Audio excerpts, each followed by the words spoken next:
So you can book me Thursday through Friday. All right. Hi everyone, my name is Tony. I am co-host of the Great Plot Podcast. This is my co-host Taylor. Do you want to introduce yourself? Yeah, I just did. All right. Well, he's already introduced.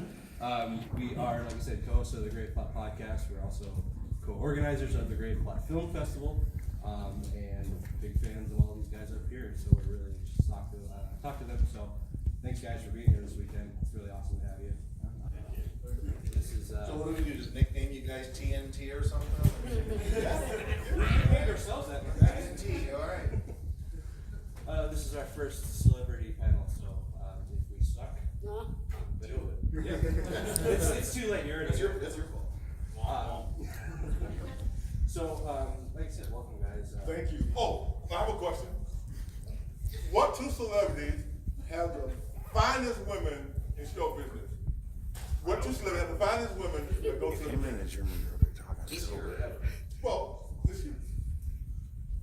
C.J. Graham and William Baker. Most of them women look like they could be stars. They probably are stars. Well, they are stars because they wait. Shut up. I hear my mama going, boy, I like you. I thought it was going to say Ellen or somebody. Ellen, you did it? Yeah. She's your girlfriend too?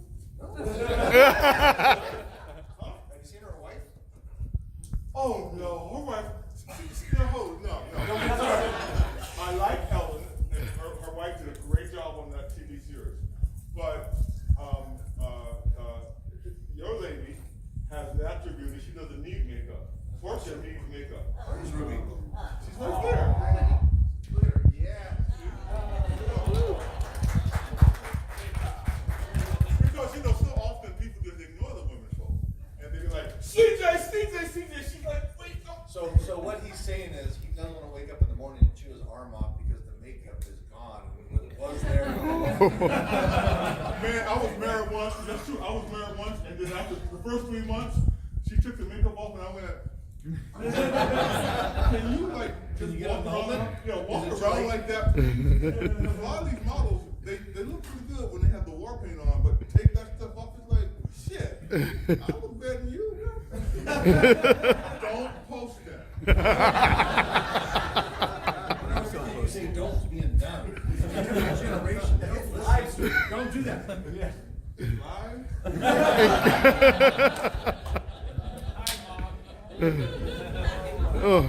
sorry.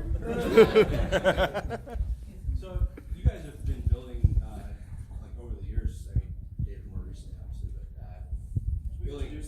Okay, yeah, I guess that's it. So good. David Howard Thornton, Art the Clown from Terrifier. Eugene Clark, Big Daddy from Jason Brooks plays Jason Voorhees.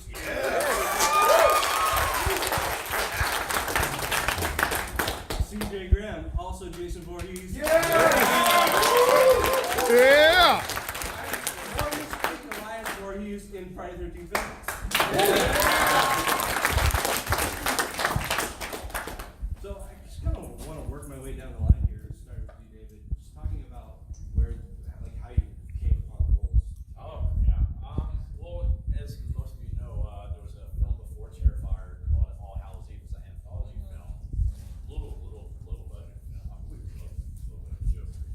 But there was another actor that played Art before I did. Gianelli did a fantastic job. Well, Mike was just like a friend of Damien. It's like, David, when we make a film, you want to be in it? I said, yeah, sure, okay. And so, like, when Damien wrote Terrifier, he asked Mike if he wanted to do it. He's like, oh, no, not again. He didn't want to go through all the makeup and everything like that. So, looked out for me. At that time, I had taken like 4 months off just auditioning for like various like Broadway tours. And I'm a musical theater actor. And I'd been up for several of them. Like I was on final callbacks, and none of them worked out for me. I was like, come on.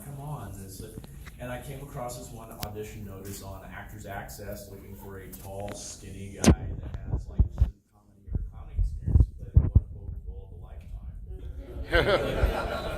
And I wrong. Oh yeah. Well, it was awesome because I had seen All Hallows Eve, so I knew the character of Art.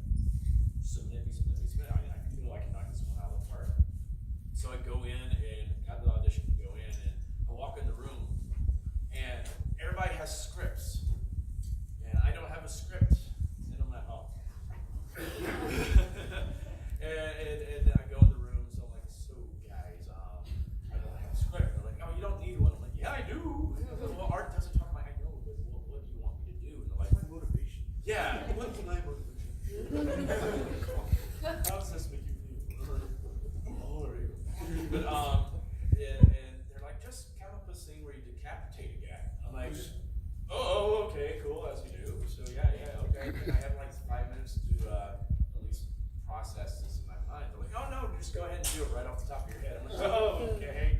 And that's where it's good that I think it's important for actors that have improv training of some sort. Even though I suck at it at this brunch, but I have had like 1 hour of sleep, so I'm like,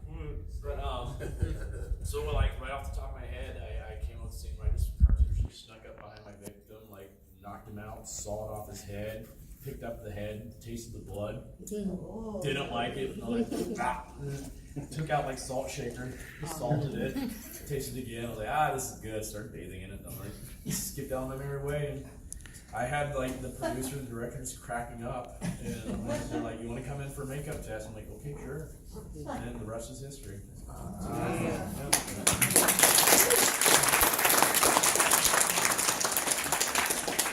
You can see it online too. Damien posted that video, so it's out there. So it's like, Since I've already taken up so much time, why don't you go to the Egyptians? Okay. Because I don't want to take up too much time. I know I'm a little crazy and shit.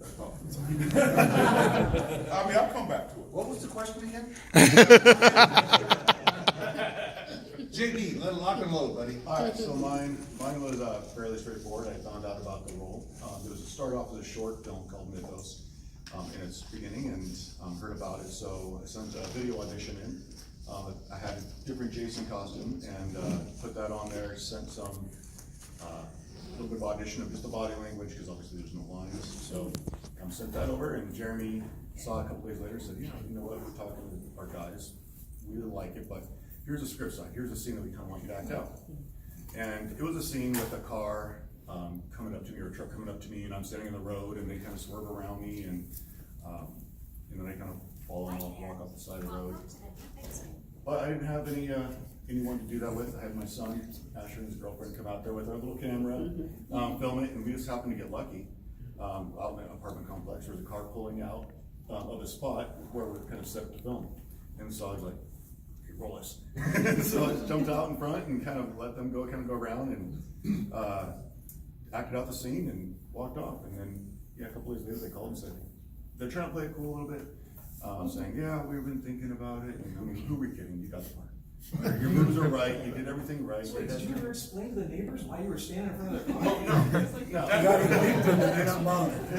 Not yet. And the funny thing is like with this film, I'm also doing the props on this film and wardrobe. So there's been so many times where I've come in with armfuls of bloody clothes and axes and machetes and severed limbs, and just in the elevator with people. The Rock that you've seen in all the pictures in the trailer, I come carrying that in by the chain and in the elevator, and someone looked at me and, what is that a rock? It's a fake rock and stuff, and like, oh, it just looks so heavy. It's like, well, still 80 pounds. Yeah, so then we got into Mythos and I kept the role. Sorry. Well, look at me, I'm just here.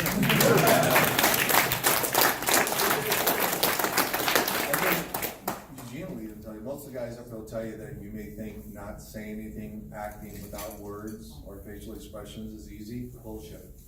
So I challenge anybody to try to look through a tube and not make any facial expressions whatsoever and get your word across without talking or showing expressions. It's challenging. I was running a nightclub in Los Angeles and had a hypnotist on a Thursday night. It just happened that the production company that came in to shoot the hypnotist was a group that done part 4, which is Ted White.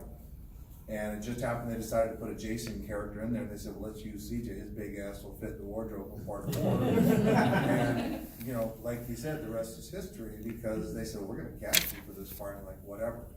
Well, lo and behold, a couple months later, I'm down at Paramount Studios with Frank Mancuso Jr. and the stunt coordinator and Don McLaughlin, director. And, even up till a year ago, a buddy of mine, Kane Hodder and Steve Dash, we did a panel, and they had never known that I had never done a stunt in my life up to that point. I'm being set on fire, I'm underwater 20 feet, and all this other crazy shit. But when you're 20-something, You can do it. So, and again, it is history, because here we are 30 years later, we're still talking about the iconic images it carries over. And then I was fortunate enough that Jeremy Brown and his crew and Jason Brooks and his crew decided they'd like to throw character Elias Voorhees in this one. So they brought me in to play daddy to this guy, and father knows best, right? So they put me in a wardrobe and a beard and long hair, and there's some scenes where the upcoming Vengeance, where I play Elias Voorhees.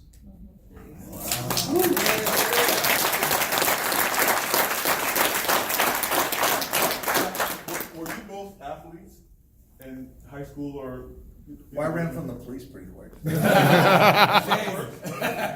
I define athletes. Yeah. Just anything where you move your body? No, I was the opposite of that. I mean, I actually, believe it or not, I went to school 3-4 miles from here. I grew up here until I was 17, and I left and never came back. So, but I did basic sports, but I went in the military in 1974. Oh, wow. And I never came back. So, it's a nice city, y'all, but. Now, why didn't you ask if I was an athlete?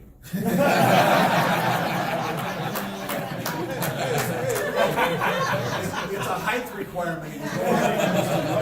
We're all three of us the same height. You know, the brothers, you know, they buffed and stuff, and so they could withstand a certain amount of punishment. Like you said, he do stunts before, but he was in the military and he did all the other stuff, so, you know, and at 20, you're right. You just jump in there. You do crazy stuff that you won't do today. I just blow away in high winds. Well, no, he could be a kung fu master, Chinese. No, listen, I used to tell the brothers back home, you know, you tell brothers going, this white boy can kick my ass, I'm going, be careful. I have to know. And then they jump on the couch, like, he'd be like, so snap! I'm like, shit! Now he's your buddy, come on, man! He's another brother right now because he kicked his ass. I was a wiry little bastard. I believe it. And in fact, you the guys who like, you snap. Like, we make this go, man, get the fuck out of my way. But y'all just go, just wait right here. I know. I have stories. So I just wanted to talk about building a legacy with your characters. I think probably going farthest back is CJ with playing Jason in Part 6. Yeah, pick on the old guy. Age before beauty. You know, if you don't pick on the black guy, pick on the old guy. I see how you guys are over here, TNT. You and me gotta hit the road, lead jerks, right? Be careful. Be Picking careful. on the brother and pick on the old guy. Why is that? Well, because they think that, well, you know why they do that. Yeah, I know. We'll talk. Anyway, to go back to the legacy thing, you know, I never had any concept idea 30 some odd years ago that y'all would still want to see us today, and so we're humbly appreciative of those decades of loyalty, and it's generational. Look around and you'll see people that are my age and younger, all the way down to 4 or 5 years old, and anything in between. And we got fortunate, you know, that era, that Jason concept, which has become so iconic today. You know, I can hope that all your legacies goes the same way, because like you said, the guy that passed on it, you're like, ha ha. Well, there's people that have passed on the Jason concept that wish they'd have played it all the way through the revolution. I mean, so when you think about it, it's pretty amazing. And again, another decade, you're sitting up here getting these questions and go, this is freaking cool. Mm-hmm. You know, so You know, it's that's a good experience. That's a very good point. When I auditioned for Big Daddy, there was a breakdown, and so my agent submitted me. When I went there was mostly a lot of white guys and maybe 2 black guys, and guys were coming out of the room complaining. What is this acting 101? You gotta, let me make you do all this crazy stuff. So I go in there, and George and one of the producers is sitting there. There's off the telephone, a little desk, and a chair like this. And all George said was, "You're dead. You're trying to remember how to be alive again. Go. That's it." And I sat there for the longest, just staring at people. Well, person. And after a while, George said, "Are you okay?" Now, I almost lost the job because after I got it, I mean, I put my back, I sat on the ground, and I took the telephone and I put the telephone on the ground. and you know how little babies, I put my head on the telephone like it was a pillow, and I curl up in the fetus position. Then I remember Bam Bam from the Flintstones, so I'm kind of a germaphobe. So I was wondering, all these guys who touched this phone, what?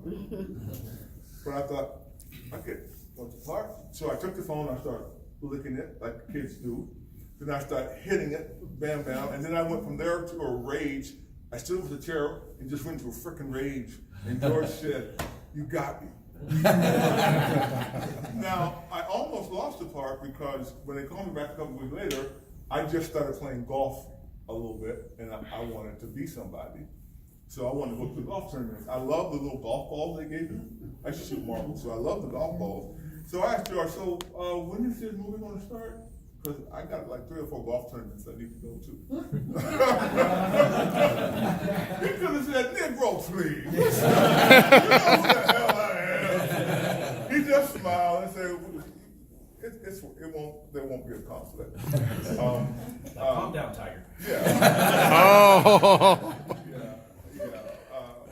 And there are some stories I would tell you about how I really got the part. Like what? See, and cut me short when I need to. Please just jump in there. Should I tell? You know the story. Should I tell any of it? Yeah, a little bit of it. Can I tell a little bit of it? Okay. So I was in LA auditioning for the pilot season. No one knew where I was. I was staying with. I played Mufasa in The Lion King. So I was staying with Stephen and Saskia. No one knew I was there. I get this knock on the door one day, and like my whole body went cold. FedEx, there was like a divorce thing. Like, you gotta be in court in 3 days. Now I had no idea this was coming. So I get back up there to Tito, and I think I got the part because I always say, this is not true.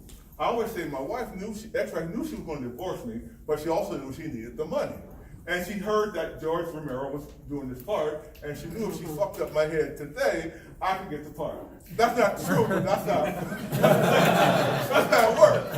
So when I'm sitting in the chair like this, I'm really zombified, because I'm like, this is 26 years, I didn't see this shit coming. What? And I gotta pay money too? Oh, hell. I can't even say hell no, because you better, or go to jail. So when I was just sitting there, I was just like, what am I going to do? So all through the play, through the movie, I was thinking of genocide and all those super, super, super dark things. But at the end of every night at the end, I had nowhere to go. And I wanted to like go to the house and just say, when a big dude needs a hug, your friends just go, man, get the fuck out of here. We're the ones who come to you. But there's a book. When one door closes, another door opens. If that had to happen, my black ass wouldn't be sitting here. Because I would be like, zombie who? Man, what's wrong with y'all? Dead person eating people, y'all nasty anyway. But it's only been, 2005, 14 years. And like CJ was saying, at 2006, it was just the people who win. But now, like you say, 5 years, 4 years old, I couldn't watch this stuff. 4 years old to great-grandparents like, dang, I love you, little kid going, ah! I'm like, oh shit. I'm just waiting for another 15 years. In fact, hell, don't tell nobody, this is retirement. You know what I'm saying? Shit. Okay, I'm done. Eugene, you need a hug.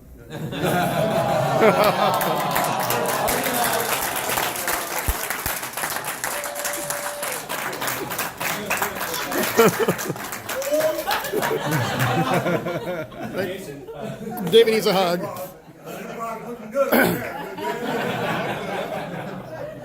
Jason, Friday the 13th Vengeance is a continuance of part 6. Yes. So you got the man sitting right next to you. Did you kind of develop your own Jason, or did you take cues from CJ's portrayal? Yeah, so, of course. It's him. It's a lot of pressure. One, it's like, of all the things that'll be critiqued, Jason will be the most critiqued in the film, right?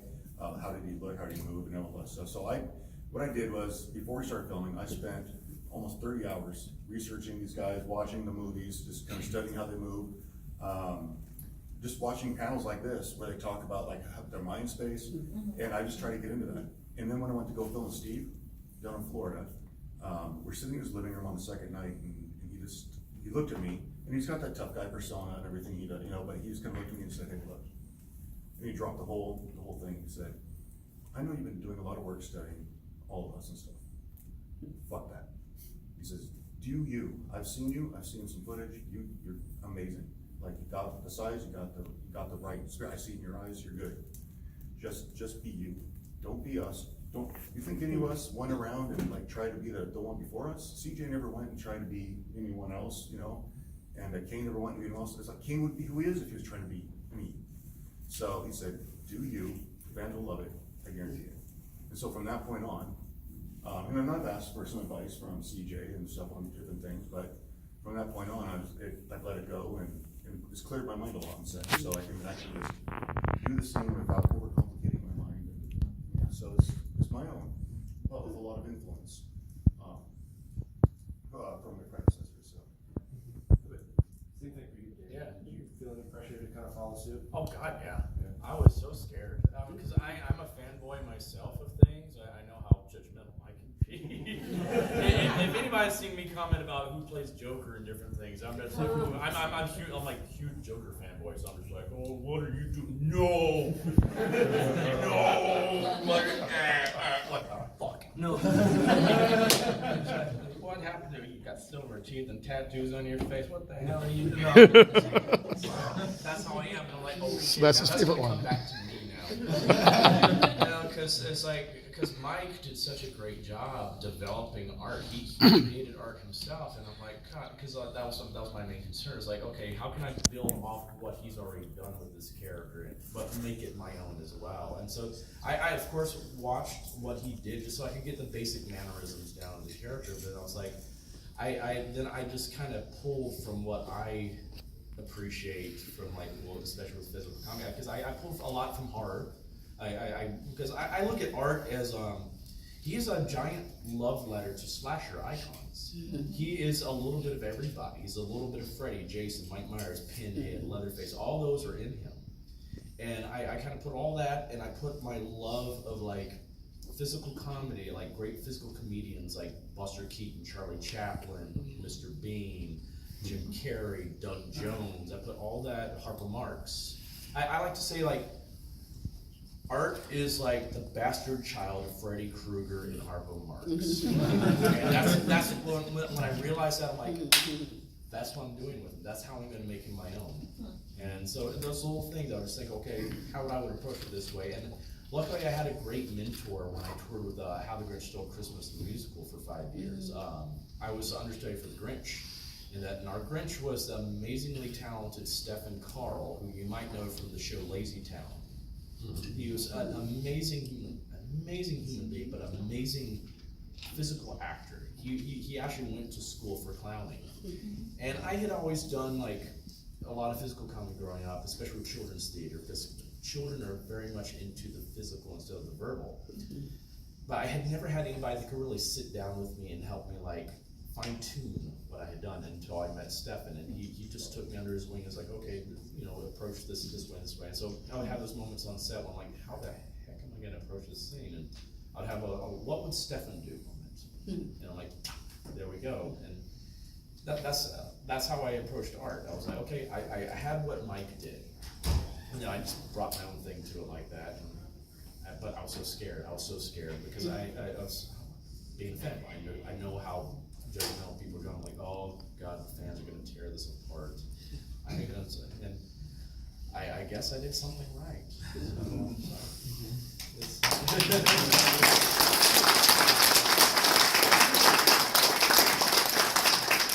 Something you said kind of just in passing earlier was that when you went in for the role, you were casting black and white guys. So Big Daddy wasn't originally just supposed to be a black character? No. No, okay, because I know Ben in the original wasn't supposed to be necessarily him. Yeah, no, he wasn't supposed to be black. George just wanted, I guess, whoever struck the chord. And I'm so happy it was me. They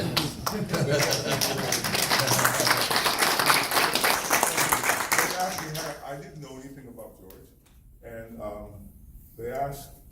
they told me to watch Bub, and I watched him once, and then I thought, I also do stand-up comedy, and when I used to headline, I would never watch other comedians, because I didn't want to be influenced. When I saw Bub, I just went, okay, I don't want to watch this. I don't want to be influenced by that. The script spoke to me. The script made me cry. And if I think too hard, then I'll tear up now, because the script is what's happening today around the world. People just being destroyed. I mean, brother was military, thank you for your service. He went to give up his life so that we could remain free. Right. My stepfather and father are veterans from the military. So when I read the script, it was like, oh shit. And then these crazy white boys come into my neighborhood. I'm a zombie, but I'm trying to lead the people out. And these white boys come in there, and I guess that's politically incorrect. I know. Sue me, I ain't got shit.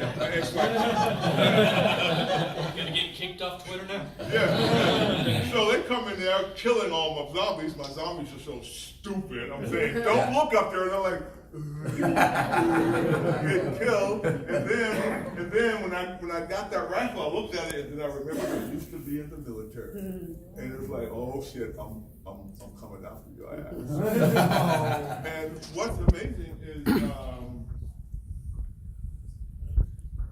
all of us love our fans.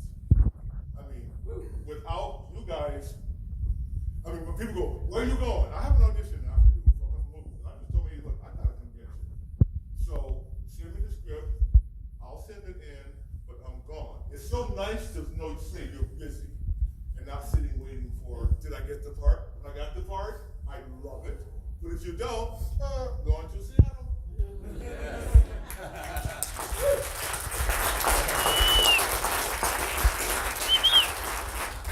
I will echo off the whole thing about the fans, because I'm like, our film would not have been a success without the fans, because we had basically no publicity when we first released. It was all because of you guys going out there and like just talking about this film and like say, hey, you have to see this film. You have to go see this film.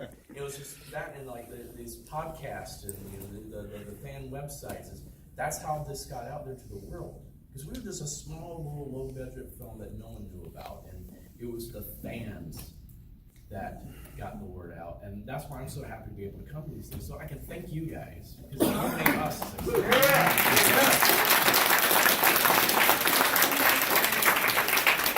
Mouth propaganda is the best. You give a good mouth propaganda, you get everybody. And everybody, you, I did military too, about volunteer for 15 years, 10,000 hours, and thank you for your service. I did learn my English. You think my English, you wonder my English is funny. I came to America for English for 15 years in Madigan. I volunteered for the first corps and thank you for your service. So, CJ, you mentioned earlier about not being able to speak, and that was all four of these characters. Big Daddy had some grunts and groans, but other than that, there was no speaking with any of these characters. Talk a little bit about how hard it is to really emote when you can't say how you feel. Let me improv. Come over here, I'll show you something. Okay. So you think you're big? He's Caucasian, obviously, right? Oh. It's like that. You look out the people. Oh, dude.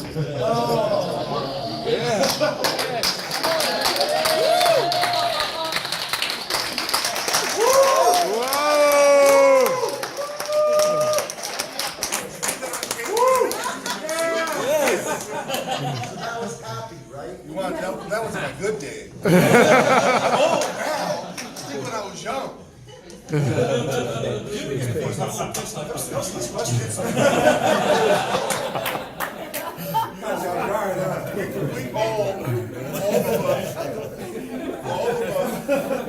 Everybody in this room says a lot. That was good, man. What I'm saying is, when you're doing parts like these, you have to bring it. Right. I mean, there is no half, you have to bring it. All right. You know, and it's all emotional, Yeah. and it's power, Yeah. period. Or it's comical, whatever it has to be to improv it, but you have to bring it. Greg Nicotero said, you won't be able to hide behind the prosthetics. Right. Everything you think, they're gonna know. So, like you say, if you don't bring it, everybody in this room, you do things without a word, but your mama, your daddy, your teacher, your significant other, your boss knows when you're happy, knows when you're pissed, knows when you're saying F you. It's written all over your face. I learned my mom was a big black mama from the South. I learned how not to show you what's on my face inside my mouth. Because she would whip your ass like a Oh no, I'm serious. My mama whipped with an extension cord. Your back was bloody. Up to age 17. I think that's also how I got to be a zombie. I just went back to the old days. I'm 17 and a half. Shit. I'm gonna go swimming. I meet this girl. I'm in Virginia. Okay, my mama says, don't go on that side of town. I meet this fine sister. She was in like a little theater group. I was 15, I think. Yeah, 15, 16. I went on the other side of town. I get back at 10 o'clock at night. Now, can you imagine? I have to be home by 10 o'clock. I mean, no, when the sun went down. I got home at 10 o'clock. This is my mama. Go upstairs, because we're visiting folks. Go upstairs, don't make a sound. I'm gonna get you. Damn. Take off your shirt, we don't beat no clothes. So she got me good. Now my back is like, then she says, you go and swim in the marsh. So this is a public pool. I had to go swimming. Everybody, oh, your mom tore off your ass. Oh, you tore your ass. Now, this is the mentality. You think, oh yeah, right, and another guy, oh shit, you should have seen what my dad did to me. But that's how we have, but everybody can act without. My mama, I knew when my mama was happy, I knew when she was not happy. And I knew not to be home when she wasn't happy. That's all. So I don't think that's just, black Southern mom. I think that's just Southern mom. oh, that's Southern Mama's period. That's yeah. My mama's thing was is that she'd just go, I will remember this. It would be like 10 years later, and she's like, remember that? I'm like, oh no. That and switches. Do you have switches? Oh shit. Oh, yeah. my grandmother. It's like my mom, my grandmother, psychological warfare. My grandma, she was like the genteel Southern woman. Give me a glass of water. But she's like, I misbehaved one day. She's like, David, now go out there and get yourself a switch. And I'm like, and I was being a smart ass. I'm like, okay. I came back a little bitty twig. Oh, no, you don't. She's like, oh no, I'm gonna go get your switch. And she disappears around the side of the house. About 5 minutes later, I see her, she's got this big grin on her face. And I think I put a little bit of that into art. She got this like malicious grin on her face. She's just looking at me through the window, and she's dragging this giant tree. My ass puckered.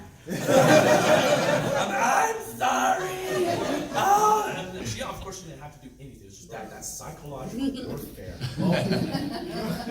And you guys up here have those pussy willows. Yeah, they worked real good. They worked until my mama couldn't catch me anymore because I was fast. All up there got those pussy willows. You take those little fuzzy things off, man. Snap, snap, snap. So when you would run, did you come home at night? Oh, hell no. No. That's how it was. Okay. Yeah.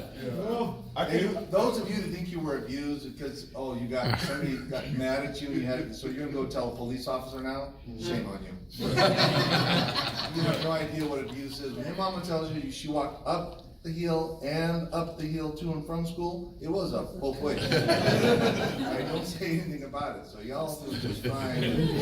Oh, you okay? I'm sorry. Yeah. We didn't have participation awards. Oh. Yeah. TNT, am I right? There's winners, there's losers, there's some that just need to try harder, that's all. Everybody gets a participation award. And that's how later in life, if you're blessed to live as long as us, because we're way older than you think we are, but we're in good shape. Shit gonna happen in life. And there are times, if you had to go through a little something, you know how to come over to the other side. But if you like, I ain't gonna get no gold star for participation, there's other people come to this country, they're gonna take your job from you, they're gonna take everything you got, because you just like, what, mama ain't gonna give me this, dad ain't gonna give me that, it's like, you better learn to get your shit yourself. Get your funny. You know what, I normally don't even swear, quite frankly. This is my real voice.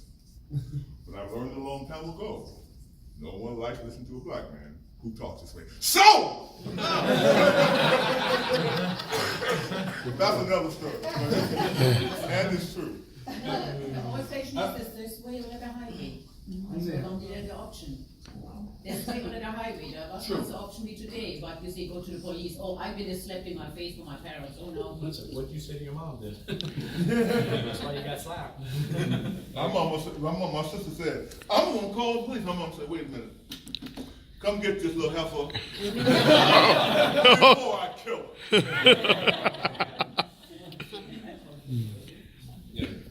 Win or lose, gold star participation. I could have a story of my own. I moved up here when I was about 10 years old from LA.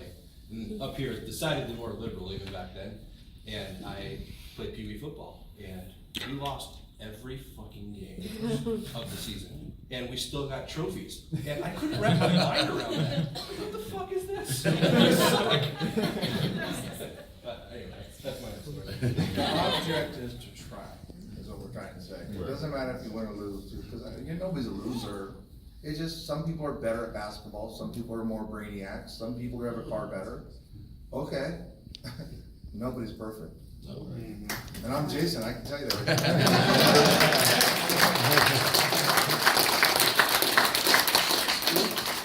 It teaches you how to win and lose graciously. Yeah. And be appreciative when you do win. Not expectations. It's like, oh man, so but to be here, I'm appreciative. As we all are. Thank you for allowing us to be here, for allowing me to be here. This is like, whoa, who knew 3 decades ago I'd be sitting here talking to y'all, talking about something about a hockey mouse. And enjoying it, having fun, right?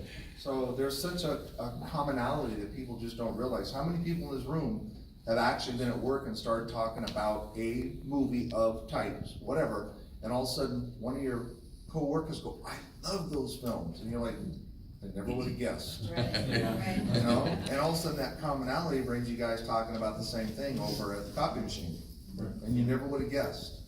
In a million years, that suit and tie or that person would even care about a scary movie or a comedy or whatever it may be. So, arts, theater.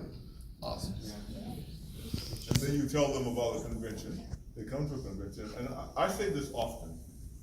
I love all these conventions because you don't need a date.